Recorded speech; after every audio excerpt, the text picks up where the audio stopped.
मकर संक्रांतीच्या सणानिमित्त सर्वत्र पतंगबाजी सुरू असते। त्यामध्ये नायलॉन मांजा वापरण्याचं प्रमाण मोठ्या प्रमाणात वाढलेलं असल्यानं नागरिकांच्या जीविताला धोका निर्माण झालाय। काही दिवसांपूर्वी एका महिलेच्या गळ्याला मांजा लागून 40 टाके पडले होते, तर आज सकाळी एका पोलीस उपनिरीक्षकाच्या गळ्याला नायलॉन मांजा लागून मोठी जखम झाली आहे। आता या पोलीस उपनिरीक्षकाची प्रकृती सध्या स्थिर आहे। बंदी असणाऱ्या नायलॉन मांजाची विक्री होत असल्यानं पोलीस प्रशासन आता ऍक्शन मोडवर आलेलं आहे।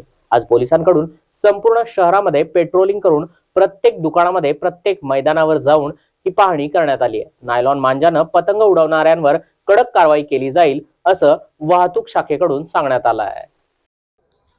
आम्ही शहर वाहतूक शाखा प्रभारी अधिकारी विवेक जाधव, आम्ही माननीय पोलीस आयुक्त छत्रपती संभाजीनगर माननीय प्रवीण पवार सर यांच्या मार्गदर्शनाखाली शहरामध्ये नायलॉन मांजाच्या ज्या दुखापतीच्या घटना दिवसेंदिवस वाढत आहेत, त्या अनुषंगाने जनजागृती विषयक मोहीम हाती घेतलेली आहे। सदर मोहिमेमध्ये सकाळी माननीय पोलीस आयुक्त साहेबांनी वायरलेस सेटवर सर्वांना माहिती देऊन सर्वांना कठोर कारवाईचे आदेश दिलेले आहेत, जेणेकरून नायलॉन मांजामुळे जे दुखापत हे होत आहेत त्यांना कोणालाही त्या प्रकारची दुखापत होऊ नये यासाठी आज रोजी सर्व पोलीस स्टेशनच्या हद्दीमध्ये विशेष पथक माननीय प्रवीण पवार सरांनी नेमून सर्वांना कारवाईचे कठोर आदेश दिलेले आहेत।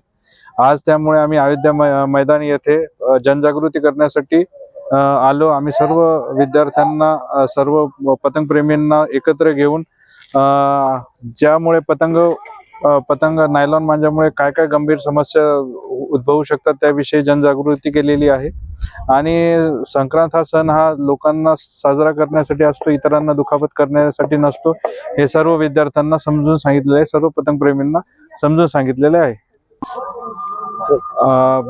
गेल्या 2-3 दिवसापूर्वी शहरात एका महिलेला गंभीर दुखापत झाली आहे, ज्यामुळे त्यांना 40 टाके पडलेले आहे। आज पण एका पोलीस अधिकाऱ्याला सदर नायलॉन मांजामुळे दुखापत झालेली आहे। आता सध्या त्याची प्रकृती अतिशय स्थिर आहे, पण त्यामुळे आम्ही सर्व ज्या ठिकाणी पतंग विक्री जोरात सुरू आहे, जसे की राजा बाजार झालं, बुड्डी लाईन झालं, या ठिकाणी स्वतः जाऊन जनजागृती करत आहोत। त्यांना समजून सांगत आहोत की पतंग हा 1 दिवसासाठी आहे, परंतु एखाद्या मनुष्याला, एखाद्या विस्माला काही दुखापत झाली तर हे त्याचं जीवन हे करू शकतं, त्याला गंभीर दुखापत होऊ शकते, त्याला त्याचे परिणाम अतिशय त्याच्या कुटुंबावर बितवू शकतात, हे आम्ही समजून सांगण्याचा प्रयत्न करत आहोत।